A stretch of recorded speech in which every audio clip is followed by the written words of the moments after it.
এটা হতে পারে? আল্লাহ তাআলা বলেছেন ইন্নাকা মাইয়িতু ওয়া ইন্নাহুম মাইয়িতুন। হে নবী, আপনিও মারা যাবেন, তারাও মারা যাবে। তারা মারা গেছে, আপনিও মারা যাবেন।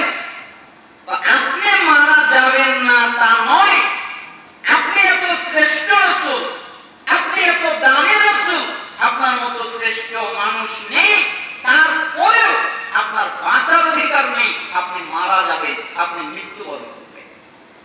এইজন্য রাসূল সাল্লাল্লাহু আলাইহি সাল্লাম বলতেন আকসিরু যিকরা হাযিহিল লাযযাত, শান্তি বিনষ্টকারী, যেটা তোমার শান্তি নষ্ট করে দেয়, এই বস্তুটাকে বেশি বেশি করে স্মরণ করো। স্বাদ নষ্ট করে দেয় মানে আপনি 10 তলা বিল্ডিং তুলেছেন, আগামীকালকে 10 তলা বিল্ডিং এ আপনি বসবাস শুরু করবেন। আজকে মালাকুল মউত আপনার কাছে চলে আসলো, 10 তলা বিল্ডিং এর স্বাদ আপনি গ্রহণ করতে পারলেন না, এটার নাম মৃত্যু।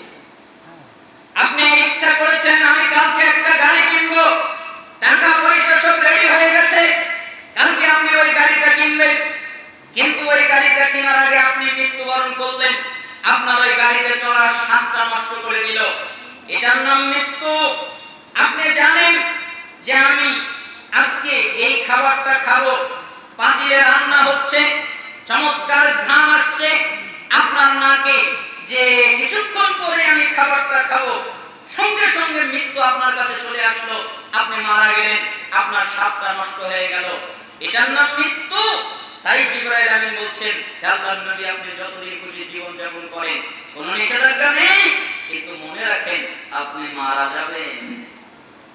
এই জন্য স্বাদ বিনষ্টকারী বস্তু ইয়ানি মউত, মউতকে বেশি বেশি করে স্মরণ করা, কারণ আমাদের জানা নেই আপনি যদি লোহার দুর্ভেদ্য অথবা কঠিন কামরা তৈরি করেন, অথবা আরো মজবুত, যত মজবুত কামরা পৃথিবীতে এখনো তৈরি হয়নি, আপনি যদি এত মজবুত কামরা তৈরি করে ওই কামরার ভিতরে প্রবেশ করেন এবং কামরার ভিতরে থাকেন, আল্লাহে আল্লাহর কসম ওই কামরা আপনাকে বাঁচাতে পারবে না, আপনার মৃত্যু আপনার সাথে সাক্ষাৎ করবে।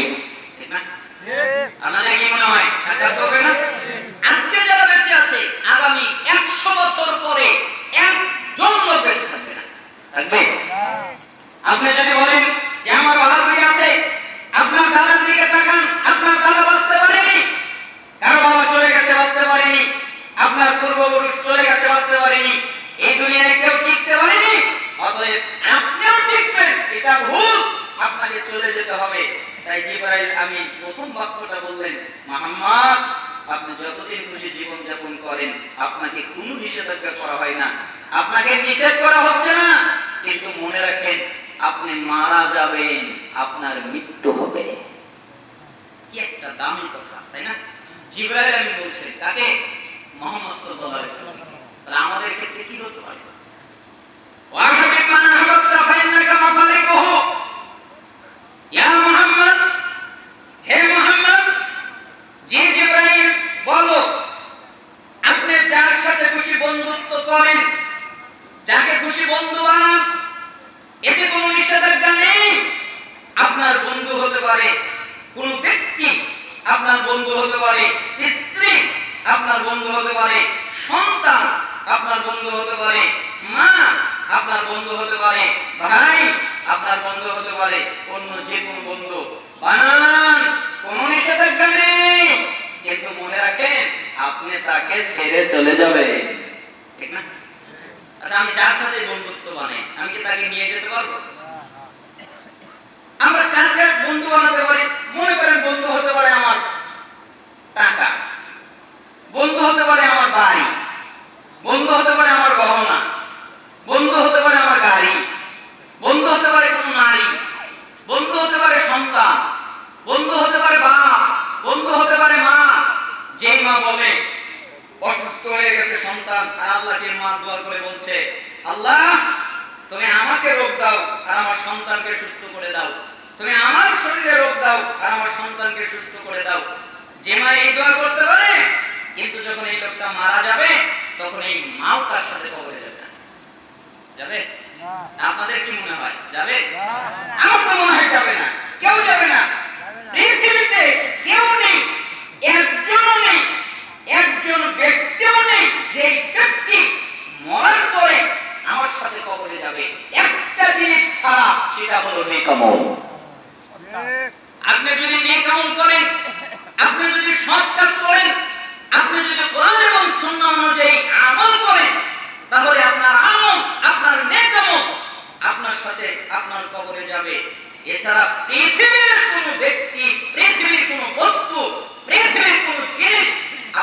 কবরে যাবে না।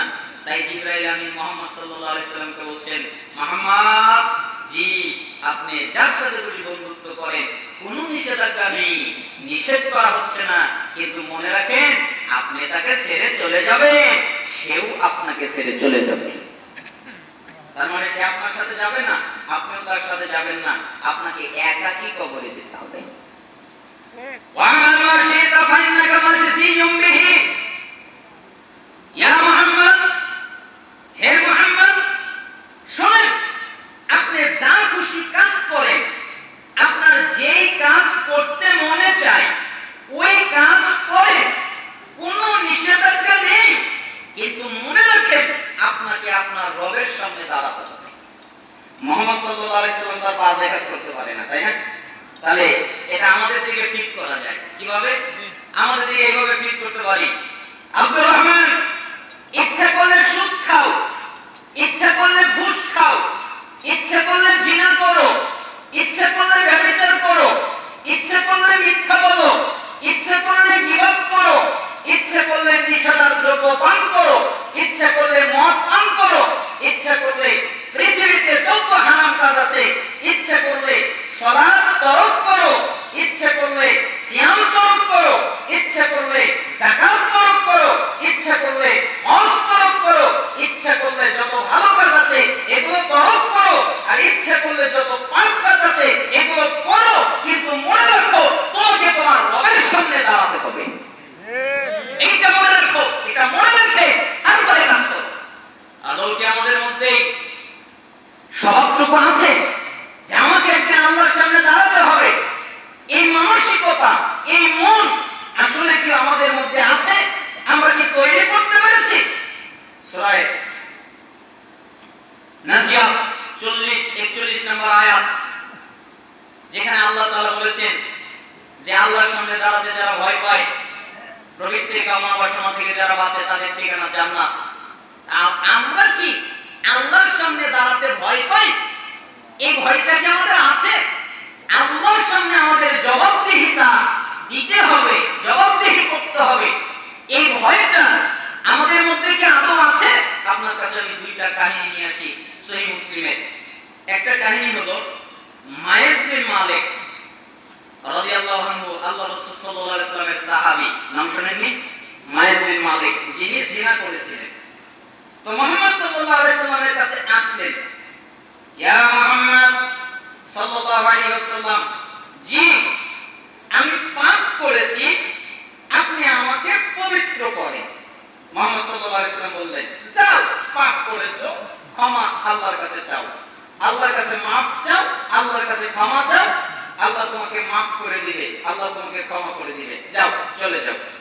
মায়েজ বিন মালিক চলে গেলেন। কিছুদিন গিয়ে কি যেন মনে হলো, তাই তিনি আবার ব্যাক করে চলে আসলেন। আসার পর বললেন, মুহাম্মদ জি, আল্লাহর নবী জি, আপনি আমাকে পবিত্র করেন।